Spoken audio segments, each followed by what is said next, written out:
আপনি যদি মুসলমান হন, একটি আমল করুন, জীবন বদলে যাবে। আপনি দুনিয়াতেও ভালো থাকতে পারবেন, আখেরাতেও ভালো থাকতে পারবেন।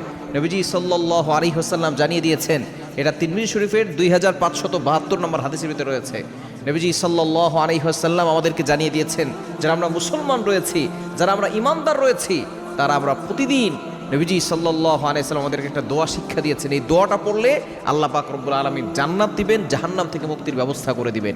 এটা তিরমিজি শরীফের 2572 নম্বর হাদিসের ভিতরে রয়েছে।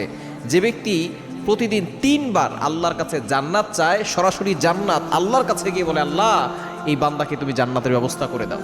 যে ব্যক্তি 3 বার প্রতিদিন জাহান্নাম থেকে মুক্তি চায়, সরাসরি জাহান্নাম আল্লাহকে বলে, আল্লাহ আপনি এই ব্যক্তিকে জাহান্নাম থেকে মুক্তির ব্যবস্থা করে দেন। এজন্য জান্নাত প্রতিদিন 3 বার চাইবেন, জাহান্নাম থেকে প্রতিদিন 3 বার মুক্তি চাইবেন। আপনি ফজরের নামাজ পড়বেন, 5 ওয়াক্ত নামাজের পরে, বিশেষ করে ফজরের নামাজের পরে এই দোয়াটা 3 বার পড়ে নেবেন। দোয়াটি হচ্ছে,